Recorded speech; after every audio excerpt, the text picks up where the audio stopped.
3, 2, 1, acción. Hola a todos y bienvenidos al episodio número 20 de Ciudadano Cripto, vuestro podcast en español con las noticias más importantes de la semana en el mundo de las criptomonedas. Te ponemos al día de lo que está pasando en Bitcoin, DeFi, NFTs, todo lo que se os pueda pasar por la cabeza lo cubrimos en este podcast. Y hoy es nuestro episodio número 20 y como ya sabéis, cada 5 episodios os preparamos algo diferente y hoy vamos a hablar a fondo de qué es la Lightning Network, la segunda capa construida sobre Bitcoin con el objetivo de escalar Bitcoin hacia la adopción masiva. Así que nada, con esto empezamos el podcast de hoy, empezamos Ciudadano Cripto.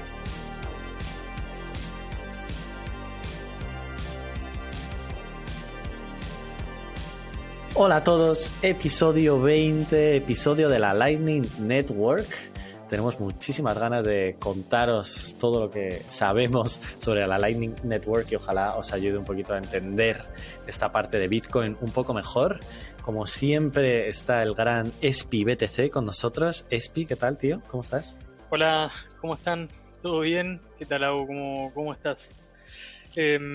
Contento, es un episodio diferente, es el episodio 20, tenemos Lightning Network por delante, es el último episodio de la temporada también, importante para que la gente que está al otro lado lo recuerde. Nos tocan las vacaciones de verano en este último día de julio, es 31 de julio, así que está muy bueno cerrar la temporada, este primer proyecto con un podcast tan interesante, algo que está tan en auge y que escucharlo realmente te puede ser un diferencial y posicionarte con mucho conocimiento que mucha gente hoy por hoy no tiene, incluso gente que hace mucho que está participando del ecosistema. Así que me parece que es hora de ir a por ello, ¿no? Y te pregunto entonces, Sabo, ¿qué es la Lightning Network así a grandes rasgos? Pues es una buena pregunta porque Lightning para cualquiera que se considere o bitcoiner o interesado en el mundo de, sobre todo de Bitcoin, es muy, muy importante porque Lightning Network es una segunda capa construida sobre la blockchain de Bitcoin que permite realizar transacciones, digamos, fuera de la cadena. Es decir, transacciones que no se registran en la blockchain de Bitcoin, sino que se realizan a través de canales de pago entre pares. Y luego un balance o resumen de todas esas transacciones se manda como una sola operación a la blockchain de Bitcoin.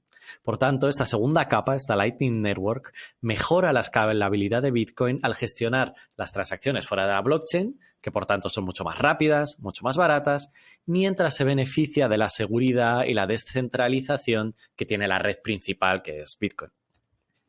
Y acá hay un concepto clave que ya tenemos que marcar, ya tenemos que mencionarlo, porque ayuda mucho a entender lo que se viene después. Y es, Lightning es una red de pares que no utiliza una blockchain propia. Por eso se suele hablar de Lightning como una cadena, como una off-chain, porque está fuera de la cadena principal de Bitcoin. Y otro concepto clave es que se trata de una segunda capa y no de una sidechain. O sea, no es una cadena paralela, sino que es una segunda capa de la cadena principal. Una sidechain, por ejemplo, es RSK. Sin embargo, igual no se preocupen que ya vamos a explicar todo esto un poquito más en detalle. Sí, y el primer concepto que creo que es interesante hablar es esto que has mencionado de capa 1 y entender qué significa exactamente esto de capa 1 y capa 2 para entender realmente lo que es Lightning. Y para entenderlo me gusta utilizar el ejemplo del oro. Como quizás sabéis, antes el dinero en muchos lugares, como por ejemplo el propio dólar estadounidense, estaba respaldado por oro. Es decir, que un billete de, por ejemplo, pues de $50 era intercambiable en el banco por una onza de oro. ¿Por qué se hacía esto? Pues porque el oro era un metal perfecto para ser dinero. Existe una cantidad limitada, no se deteriora con el tiempo, etcétera, etcétera, y todas las propiedades buenísimas que tiene el oro.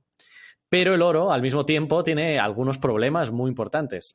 Es muy difícil de mover, pesa mucho, ocupa muchísimo espacio, necesita seguridad, es difícil de dividir en trocitos más chiquititos para hacer transacciones pequeñas del día a día.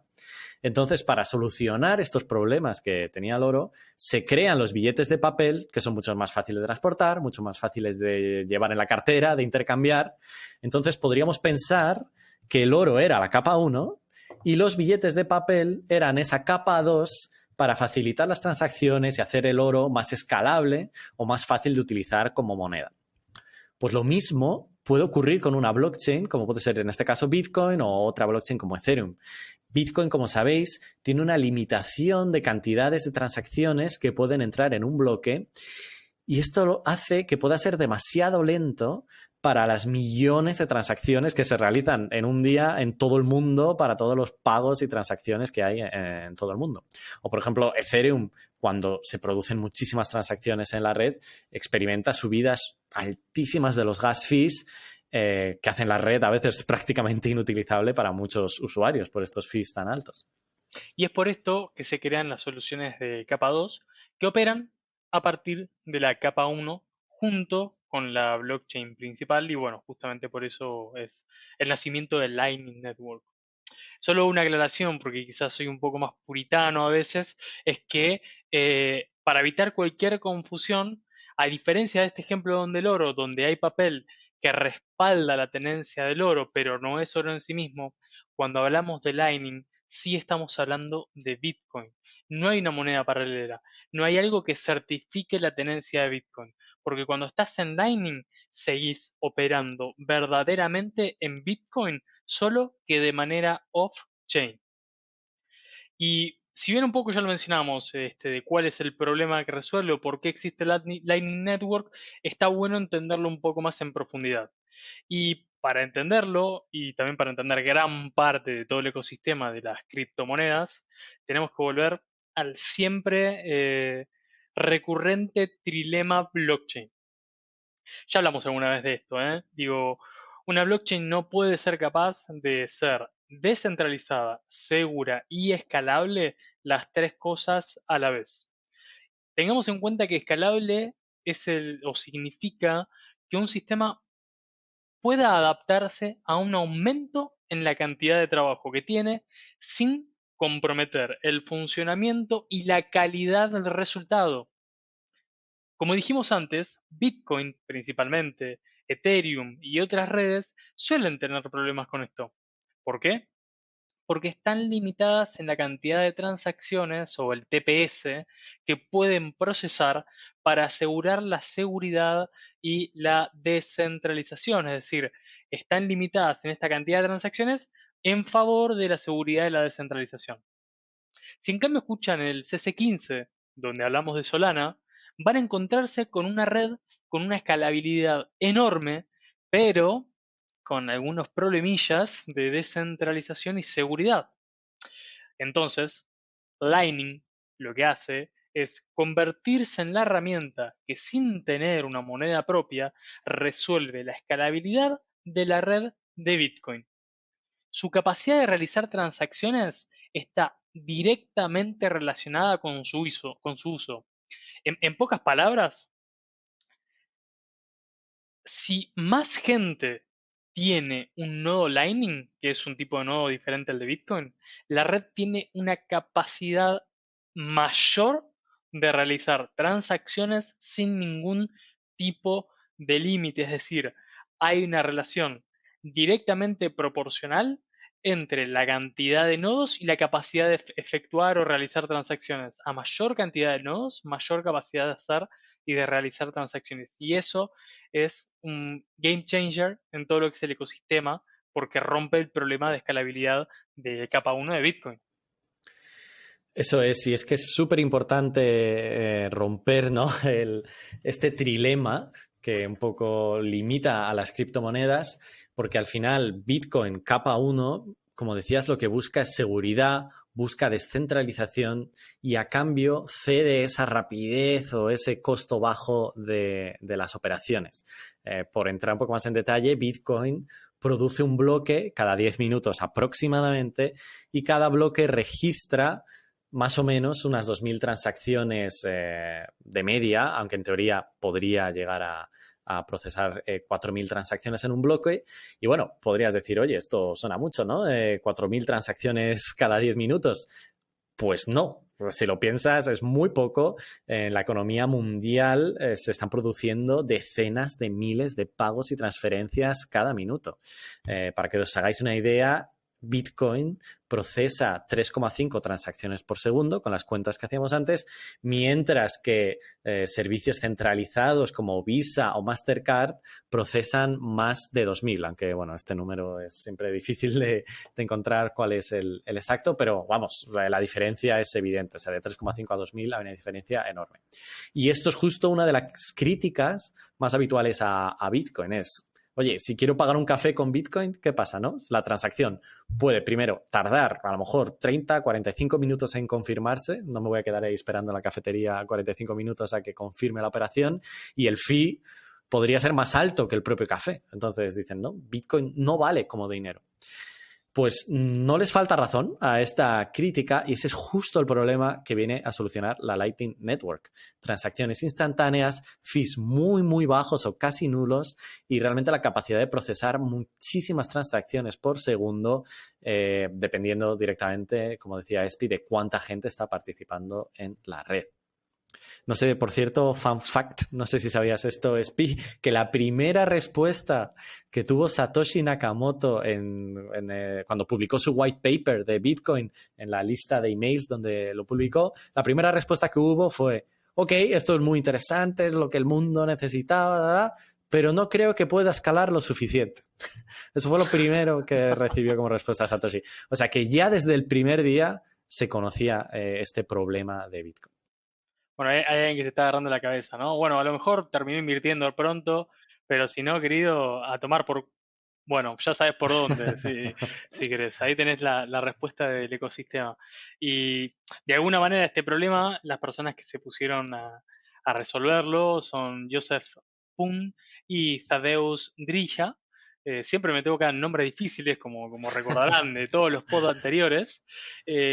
Bueno, básicamente entre 2015 y 2016 empezaron a trabajar en la publicación de un white paper que finalmente terminaba en 2016, donde comunicaron esta idea que tenían y que comenzó a funcionar en 2017. Y esto también tiene que ver porque Lightning para funcionar necesitaba que no se pudiera, que las transacciones no fueran maleables, que es un problema que resuelve Segwit justamente en 2017 y es por eso que el desarrollo de alguna manera es posterior. Y la realidad es que aunque no es la única solución que fue creada, es quizás la que de alguna manera mayor alcance está teniendo hoy por hoy. Pero ¿cómo funciona Lightning? ¿Cuál es exactamente esta solución que Joseph y Thaddeus encontraron? Bueno, vamos a hablar un poquito más en detalle de eso, porque está bueno aunque sea entender a grandes rasgos el mecanismo o la idea que hay detrás.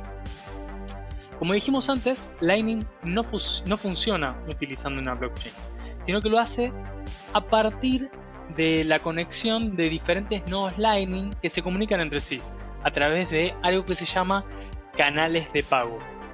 Esto no significa que todos los canales estén conectados con todos, sino justamente lo opuesto. Cada nodo está conectado con algunos otros nodos y de esa manera se crea la red. Este es un punto fundamental para entender cómo funciona Lightning, ¿eh? Si lo entendés, así de simple como parece, realmente estás entendiendo entre el 30, 40, 50% de Lightning, porque es una diferencia fundamental. En blockchain, cuando vos trabajas sobre la blockchain, los nodos y los mineros se encargan de registrar todas las transacciones en un registro público. Todas las partes interactúan con el mismo registro. En Lightning no. En Lightning no funciona de esa manera. Las relaciones son directamente de par a par, de nodo a nodo. Recordemos, estos nodos Lightning que no son necesariamente lo mismo que un nodo Bitcoin. El segundo punto para entender esta solución, que es básicamente el significado de canales de pago, es un poco más difícil, ¿no? Y para empezar ese camino tenemos que recordar o explicar qué son las direcciones multifirma. Normalmente cuando usamos Bitcoin estamos sobre una dirección que para poder utilizar los fondos necesita una firma. Y una firma es, así en poquitas palabras, el resultado de utilizar una clave privada para cifrar un mensaje. El mensaje en estas transacciones es la info misma de la transacción. Vos tenés la información de la transacción, agarras esa información, la cifras y lo volvés a pegar en la transacción y eso es la firma. Luego hay un software que básicamente verifica que esta información esté ok y la ejecuta la transacción. Las direcciones multifirma, en cambio, necesitan más de una firma. Un poco obvio con el nombre, pero es así, necesitan más de una firma. Es decir, hay dos claves privadas que cifran el mismo mensaje original, pero de manera separada. Es decir, tenemos el mensaje A, clave privada 1 y clave privada 2. Cada una agarra el mensaje A y lo cifra, y de esa manera luego el software valida que esté todo ok para ejecutar la transacción. Las direcciones multifirmas funcionan de muchas maneras. Podría solicitar 3 firmas para realizar una transacción, pero que existan 5 posibles firmantes. En este caso hablaríamos de una multifirma 3 de 5. Podrían ser 5, pero que el total de posibles firmantes sean 7 o 10 o 20. En ese caso hablaríamos, no sé, 5 de 20. Lightning utiliza las multifirmas 2 de 2. Es decir, que solamente vas a poder ejecutar una transacción, realizar una transacción y mover los fondos cuando las dos personas firman esta transacción. Es decir, los fondos están en una dirección que necesita 2 firmas. Los fondos están en una dirección, digo bien, que necesita 2 firmas para que se los puedan mover. Entonces, si en resumen, un canal de pagos, y acá está de vuelta lo clave, un canal de pagos es una dirección multifirma 2 de 2 de Bitcoin entre dos personas donde al menos una de ellas depositó Bitcoin. Y esta dirección está gestionada por un software específico que de alguna manera se encarga de llevar la contabilidad de la dirección, que es, digamos, dice de quiénes son los fondos en el momento cero, es decir, puede recibir transacciones de distintas personas, pero recibió de estas dos y sabe de quién son los fondos que tiene esa dirección, porque al final es una sola dirección, pero gestiona la propiedad de los fondos que están dentro de la dirección y la registra desde el momento cero. Después registra los pagos que van haciendo las personas entre sí, es decir, yo le pago a Abo me paga a mí, todo eso el software lo va registrando y al momento de cerrar el canal es este software, digamos, el encargado de enviar los fondos que le corresponden a cada uno en sus wallets privadas, las que no son multisig, las que no son multifirmas, sino la wallet de cada uno individualmente, a partir del último balance que tuvo que registrarlo. Eso es, y quizá podemos verlo con un ejemplo muy sencillo en el que Espi y yo nos abrimos un canal de Lightning Network entre nosotros. Entonces ahí Espi mete en este canal 100.000 satoshis y yo deposito solo 10.000 satoshis. Pues ahora Espi y yo podemos mandarnos bitcoins indefinidamente. El límite será obviamente la cantidad de bitcoin que hayamos puesto cada uno en el canal y el coste de realizar todas estas transacciones es nulo. Y además, mientras realizamos transacciones, Lightning, como decía Sespi, actúa como un pequeño libro de contabilidad que lleva las cuentas de cuánto balance tiene cada uno y podemos realizar, de nuevo, muchos pagos, por pequeños que sean, sin afectar, sin congestionar y sin tener que depender de la lentitud de la red Bitcoin.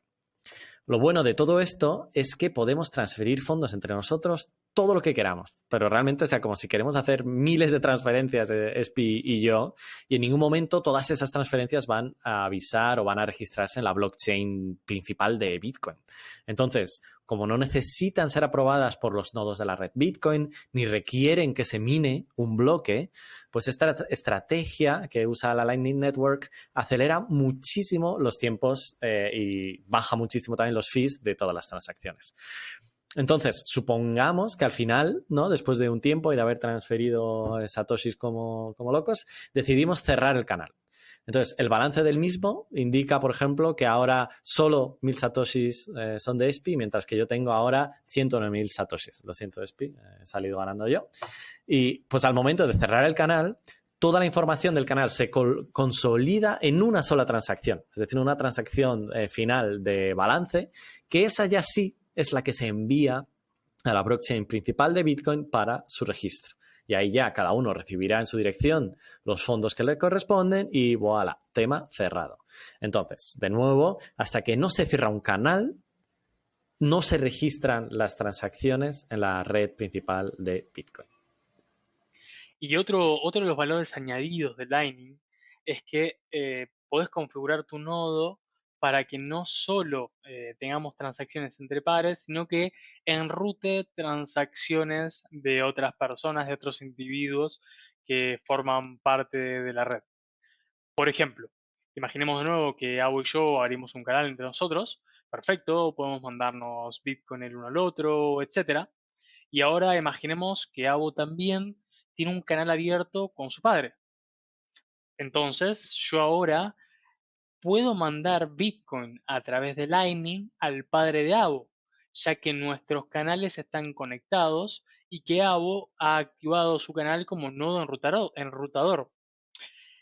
Este sistema es, digamos, complejo y podríamos dedicar un buen rato a hablar sobre cómo funciona, pero en pocas palabras, si yo quiero mandarle 100 satoshis al padre de Abo, la transacción o la manera en la que Lightning funciona es, yo le voy a enviar 100 satoshis a Abo y Abo le va a mandar 100 satoshis a su padre, manteniendo el balance de cada uno de los canales. Porque de vuelta, los canales no van a, mi canal no va a llegar al padre de Abo, pero él está como un punto intermedio, como un nexo, en donde de alguna manera redirige este pago, manteniendo el equilibrio sobre el total de los fondos que tiene tenencia, ¿no? Eh, Sin dudas, para que esto funcione, necesito que Abo tenga un balance de 100 satoshis en su canal con su padre. Y digo interesante, es de lo más interesante que tiene, porque si Lightning, porque si Abo no tiene estos satoshis, lo que va a hacer Lightning es buscar otra ruta. Va a ver con qué otro canal yo estoy conectado, aunque sea más largo, y va a intentar de alguna manera hacerle llegar esos 100 satoshis al padre de Abo mediante estos nodos enrutadores que hay en el medio. Y un punto interesante, aunque la verdad es que es poca plata, pero quienes se dedican a enrutar en Lightning pueden cobrar fees, son bajos, no es mucho dinero realmente. Quizás es un Satoshi, que es algo así como menos de un céntimo de euro, es algo así como 0,302 euros, para hacer el número exacto.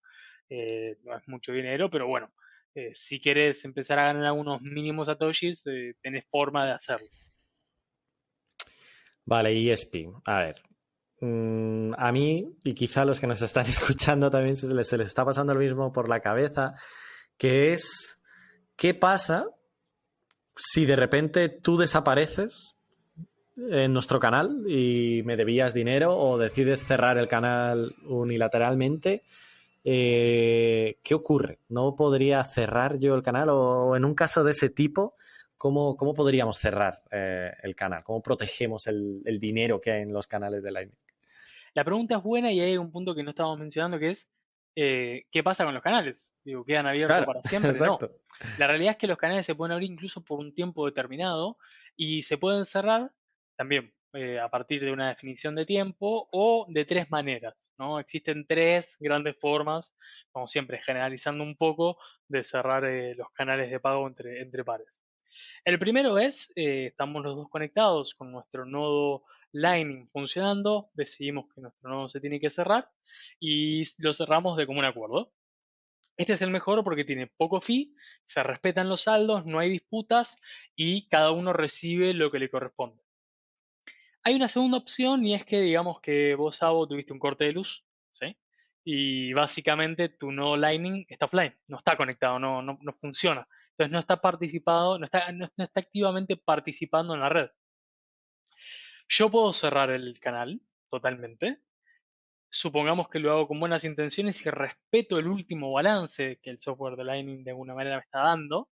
Y la única diferencia es que se va a cerrar el canal, pero luego de un determinado tiempo. Esto es gracias a un smart contract. Aunque no lo parezca, Bitcoin tiene smart contracts, también son más simples, pero también tiene smart contracts. Y básicamente este smart contract lo que dice es, como la otra persona no está conectada, le vamos a dar unas 24 horas para ver si puede conectarse y validar de manera, estando de acuerdo, ¿no? Concordar con este cierre del canal, o si pasan 24 horas y no se conecta, vamos a considerar que está todo bien y cerrar el canal dándote los fondos como has dicho. Y ahora tenemos el peor escenario, ¿no? una parte está offline y la otra decide cerrar el canal, pero en lugar de hacer las cosas bien, intenta utilizar un balance previo de los que fue registrando el software de Lightning, ¿no? Dice, elige un balance en el cual le es más favorable a la persona que está cerrando. Este caso es el más peligroso, porque si la otra parte no se conecta a tiempo y no conectó una Watchtower, que en un segundo les explico rápido qué es, podría resultar en que pierda una parte de sus fondos.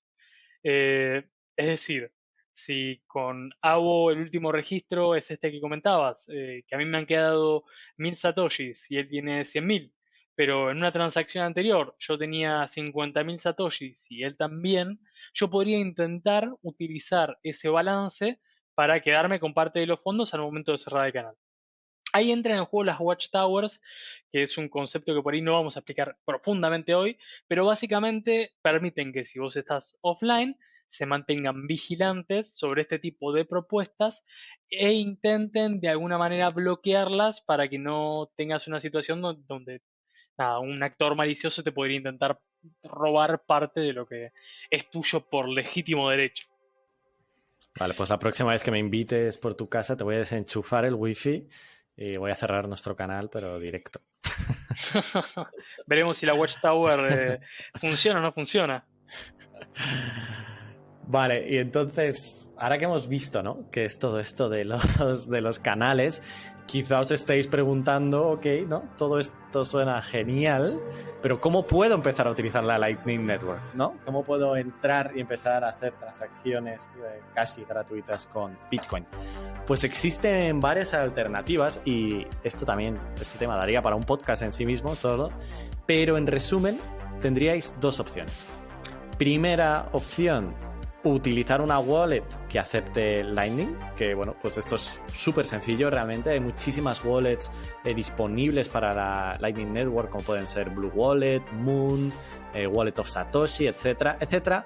Necesitarás obviamente enviar fondos a tu wallet Lightning con Bitcoins, que sí que tengas tú en la red, digamos, principal de Bitcoin. Y a partir de ahí ya sí que podrás empezar a transaccionar en la Lightning Network. También, algo que yo les decía, si quieren nos escriben por Instagram y podemos ver, digamos, pasarles algunos satoshis como para que jueguen, prueben y vean cómo funciona la red, principalmente lo rápida que es, porque una transferencia, si nosotros hiciéramos una transferencia en vivo, puede llegar a tardar 5 segundos, realmente. Entre que la preparamos y la hacemos, el momento de hacer la transacción, como ponemos enviar, digamos, 5 segundos puede llegar a tardar entre que sale de mi wallet y llega a la wallet de Avo. Oye, pues buenísima idea. Escribidnos por Insta y os ayudamos a probar una wallet Lightning. Os enviamos unos satoshis para probar. Pero luego tenéis otra alternativa que es crear tu propio nodo en la Lightning Network, lo cual, a ver, va a requerir bastante más conocimiento técnico, también una inversión inicial de unos 200 o hasta 400 euros más o menos para tener el setup y el hardware. Y a no ser que ya tengáis vuestro nodo Bitcoin, porque entonces sí que podríais, digamos, montarlo sobre vuestro nodo Bitcoin. Y bueno, este es digamos, lo malo, ¿no? Que necesitas más conocimiento, gastar un poquito de dinero. Lo bueno es que tendrás custodia absoluta de tus fondos en Lightning, puedes configurar tu nodo con muchas más opciones y realmente hacerlo a tu manera. Y además, como comentaba Espi antes, puedes ganar algunos satoshis por los fees de enrutamiento, aunque no es mucho dinero, aunque depende, porque he leído por ahí que hay gente que gestiona varios nodos y está muy, digamos, encima de cómo gestionar sus nodos y le sacan un dinerillo. Pero bueno, también os sacáis unos satoshis y además contribuyes a la descentralización de Lightning y a la red Bitcoin.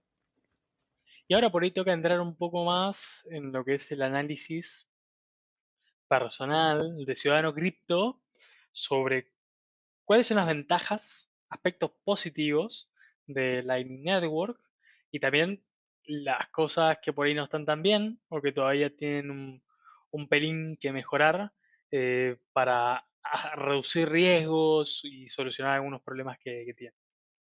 Ahora, como cosas buenas, ¿la Lightning Network es un desarrollo necesario? para que Bitcoin tenga la capacidad de funcionar como activo digital día a día y no solo como reserva de valor.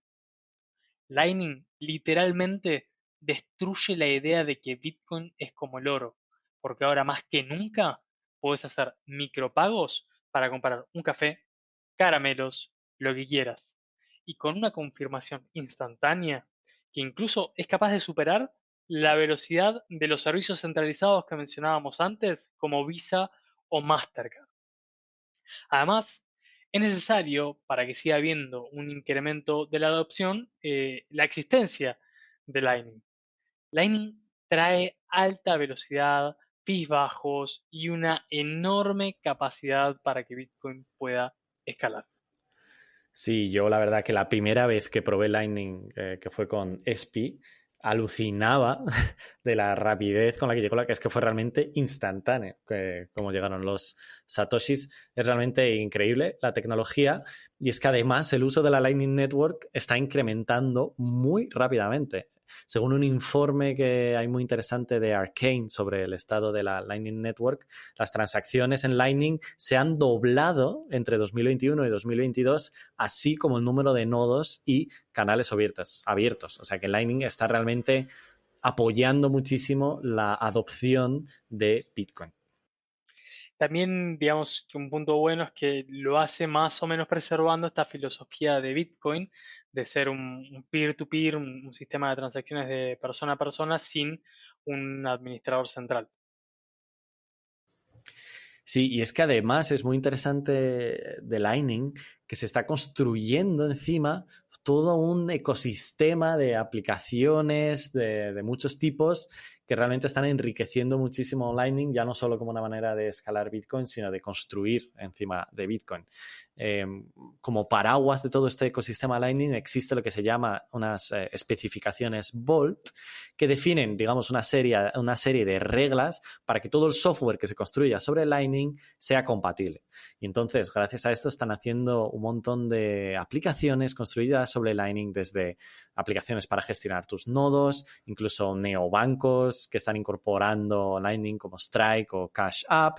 Por supuesto, hay muchísimas wallets, pero es que también hay sistemas de pagos para integrar Lightning en comercios, hay finanzas en Lightning, hay plataformas de podcast en Lightning, como por ejemplo Fountain, que por cierto, estamos ya en Fountain, como fuente, pero en inglés, Fountain. Si os bajáis la app, podéis escuchar el podcast de Ciudadano Cripto y la app os paga algunos satoshis por escuchar podcast, compartir podcast, etcétera, etcétera. O sea que buscadnos en Fountain y podéis empezar a ganar unos satoshis por escuchar Ciudadano Cripto, que no está nada mal.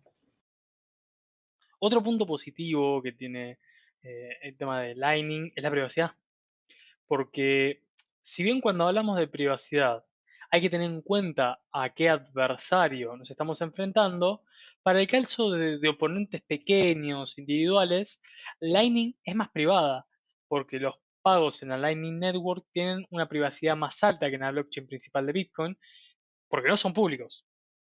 Los participantes en una ruta, en un canal de Lightning, pueden ver los pagos que se está realizando, pero no tienen mucha idea quién es el emisor inicial y quién es el receptor final. Simplemente forman parte de este camino de enrutamiento. A diferencia de esto, Bitcoin, entrando a la blockchain, podemos ver cuál es la dirección que envía y cuál es la dirección que recibe los bitcoins en todas las transacciones que están en la blockchain. Justo, esto se conoce como enrutamiento, digamos, en forma de cebolla o onion routing, en el que, como dices, cuando un pago pasa por varios canales para llegar al final, pues esos canales por los que pasa no saben si el pago que le viene del canal anterior es el primero, es el segundo, es el tercero de una transacción y la siguiente paso tampoco saben si es el final, el que va a recibir el dinero final o si todavía quedan 10 canales por los que va a pasar esos satoshis. Entonces esto no es como en Bitcoin, como decías, Espi, que tú ahí sí que ves la dirección que manda, la dirección que recibe y la cantidad. Tienes total transparencia en la blockchain. Aquí hay un poquito más de privacidad, podríamos decir.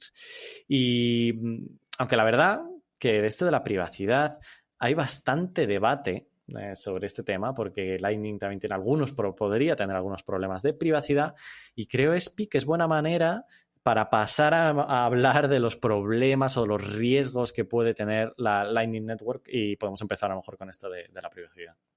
Es que sí, totalmente, y es que lo decíamos antes, ¿no? Cuando vos hablas de privacidad no puedes hablar de privacidad eh, a lo loco, ¿no?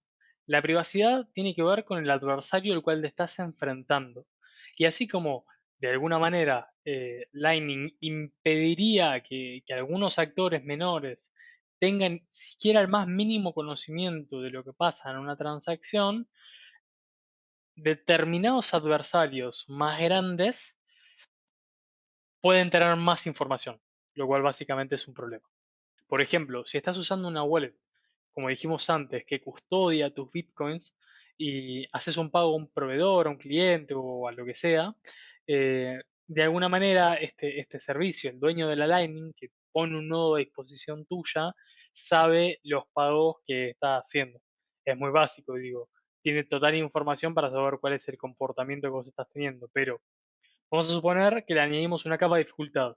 Vamos a suponer que tienes tu propio nodo. También podría suceder que alguien logre relacionar tu nodo con tu dirección IP, que la dirección IP es el equivalente a la dirección de tu casa, pero en Internet. Entonces, podría vincular tu comportamiento personal con todo lo que sucede en ese nodo. Y este es el caso por ahí de un proveedor de Internet. Un jugador tan grande, un adversario tan grande, puede saber incluso cómo se mueven los paquetes de datos dentro de, digamos, de la red Lightning y podría distinguir claramente cómo se efectúa un pago desde el punto A al punto B. Si yo logro identificar las IPs o las personas que están o que son dueñas de esos dos nodos, inevitablemente puedo relacionarlos. El mayor problema con esto es que para limpiarte deberías crear un nuevo nodo y cerrar el anterior.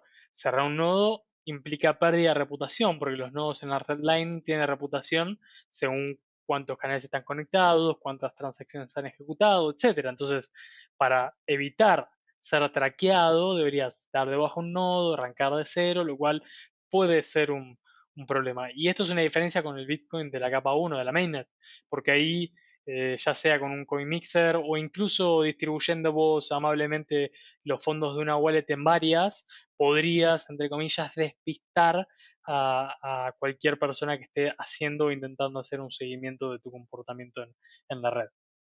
Y no es solo esto, y es que hay otro riesgo clave en Lightning que a veces se lo deja de lado, pero es qué sucede si un nodo malicioso, asume un rol muy central. Y como dijimos, es una red de pares. Entonces, perfectamente podría pasar que mi nodo solo esté conectado con tres otros nodos, pero que haya un nodo principal muy grande que sea el que más conexiones tiene con el resto, y hablo con el 60% de la red, de manera tal que una gran parte de los enrutados que se ejecutan pasan por él. Un nodo con este poder tan centralizado es una amenaza, porque inevitablemente en algún punto hasta podría tener la decisión de intentar bloquear pagos porque sabe quién es el emisor y no quiere que se ejecute el pago, o subir los fees porque ha asumido un rol tan central que te obliga siempre a pasar por él y te cobra más caro ese peaje, vamos a decirle. Entonces, ese es otro riesgo que tiene la red y sobre lo cual, si bien se está trabajando, está muy latente todavía. Sí, pero y es que incluso además se pueden hacer ataques con el objetivo de descubrir el balance que existe entre canales o entre las partes de un canal, con lo que se llama balance probing o sondeo de saldos en español, que consiste básicamente en intentar hacer pagos falsos a través de distintos canales, de distintos nodos, intentando averiguar cuántos fondos hay en ese canal y en cada lado del canal. Por ejemplo, si envían un Bitcoin a través de un canal y ese pago es rechazado porque no hay fondos suficientes, pues dicen, vale, ya sé que no hay un Bitcoin. Ahora voy a probar con 0,75. Vale, rechazado, tampoco, etcétera, etcétera, hasta que pueden ir descubriendo cuánto Bitcoin hay en cada canal e incluso pueden intentar averiguar cuántos fondos hay de cada lado del canal. Y esto, bueno, puede ser interesante para, por ejemplo, decían, si hay empresas adoptando Bitcoin o comercios, si tú quieres ver un competidor, cuánto Bitcoin tiene en su nodo, en sus canales, pues bueno, puede ser, hay estrategias de este tipo de ataques para intentar descubrir cuánto dinero tienes en tus canales de Lightning. Aunque bueno, a ver, parece que esto lleva una logística bastante importante y tiene un coste para el que hace el ataque, o sea que no tendríamos que preocuparnos así que esto ocurra todos los días, pero bueno, existen este tipo de posibilidades en la Lightning Network ahora mismo. Y el último punto quizás es la seguridad y esto que hablábamos antes de la necesidad de que siempre estés online. De hecho, una de las assumptions, una de las suposiciones de la red Lightning es que los nodos siempre están conectados. Si no fuera el caso, tenés el riesgo de que aquellas personas con las cuales tenés un canal de pago quieran intentar cerrarlo de manera fraudulenta. Es decir, comunicando, como decíamos antes, unos balances que son diferentes al último, donde tu parte es menor a la que te corresponde. Y si bien, por suerte, existe las watchtowers que puedes conectar a tu nodo y básicamente te protegen de estas situaciones, es un tema para tener pendiente porque es otro trabajo, es otro laburo que hay que hacer para proteger los fondos propios. Sí, luego tenemos también relacionado con lo que hablabas de la centralización, que como hemos comentado, los nodos ganan algo de dinero, ¿no? Con los routing fees, o sea, los fees que cobran porque pasen transacciones por ese nodo y por conectar canales, pero al ser la Lightning Network tan barata y los fees bastante bajos, pues no sé, a mí me preocupa que quizá falten incentivos para que haya muchos nodos, porque si realmente estás ganando 10 céntimos al día, pues no tienes mucho incentivo para crear un nodo. Aunque los datos, como también decíamos antes, no paran de crecer la cantidad de nodos que hay en la red. Así que, bueno, los datos, digamos, que contradicen esta preocupación, porque parece que sí merece la pena, ¿no? Si el número de nodos no para de aumentar. Pero bueno, quizá estos fees tan bajos puedan al mismo tiempo ser un riesgo de que no sea muy rentable tener un nodo y que se centralice, no haya menos nodos. Y por último, otro pequeño problema que puede tener la Lightning Network es para grandes transacciones, ya que como hemos comentado, para poder enrutar un pago a través de otros canales necesitas que haya el balance suficiente en esos canales. Entonces, oye, si quiero de repente enviar 10 bitcoins o 200, que serían unos 230.000 euros, quiero enviar 10 bitcoins a través de la Lightning Network, pues quizá tenga problemas para hacer ese pago tan grande, ya que será difícil encontrar canales con esa capacidad tan alta. Aunque la verdad, sinceramente, si quieres mandar 10 bitcoins, es mejor usar la red capa 1 de Bitcoin, que te ofrece muchísima más seguridad. Y nada, Espi, yo creo que con esto hemos cubierto todo lo que teníamos que contar sobre la Lightning Network. Esperamos que os haya ayudado a entender un poco mejor qué es esto de la Lightning Network, por qué es tan importante para Bitcoin y para las criptomonedas en general, cómo funciona y que, bueno, que os anime quizá a probarlo y a empezar a usar más Lightning en vuestro día a día. Como siempre, nos podéis seguir en redes sociales, ya sabéis, Instagram, ciudadano_cripto, Twitter como Cripto Ciudadano. No dudéis en escribirnos por allí. Y como decíamos antes, nos podéis escribir si queréis probar Lightning y podemos mandaros unos satoshis para empezar a jugar con Lightning. Si os ha gustado, 5 estrellitas porfa en Spotify o una review en Apple Podcast o donde sea que estéis escuchando este podcast, se agradece muchísimo. Recomendar el podcast, por supuesto. Y nada, sobre todo agradeceros estar aquí una semana más. Agradecerte, Espi, a ti también, una semana más en el pod. Muchísimas gracias. Nos vemos pronto. No sé exactamente cuándo, que viene agosto, pero pronto nos vemos. No, gracias a vos también por venir, por participar, por sumar y crear el contenido y trabajar tanto para que hayamos hecho esta primera temporada. Sea como sea, es un éxito, ha salido muy bien, hemos tenido mucha repercusión con la gente, mucha gente nos ha contactado, nos han hecho preguntas, me han llegado papers para revisar que a mí me pareció una locura cuando me pasó esto. La persona que me lo mandó, si llega hasta acá, lo va a escuchar y bueno, Sí, estoy hablando de vos, muchas gracias. Para mí fue un éxito muy, muy interesante que llegues de esta manera. Así que me parece nada, muy, muy increíble. Y como siempre, de alguna manera también siento que el podcast, como siempre, nos deja una enseñanza. Y el haber hecho este podcast nos significó a nosotros lanzarnos en una piscina de cosas que no sabíamos. Y muchas veces de eso se trata la vida, ¿no? Que la mejor forma de aprender a veces es lanzarse, tirarse a la piscina, tirarse a la pileta, empezar a probar y ahí desarrollar el conocimiento una vez que estás en el baile. Así que nada, mi frase como para esta semana es decirle eso: si quieren aprender algo, a veces salten, métanse, y en el momento, cuando sientan un poco la presión o la necesidad, van a ir encontrando las respuestas a las preguntas que se les enfrentan y que vienen frente a ustedes. Así que nada, nos vemos en la próxima temporada de Ciudadano Cripto.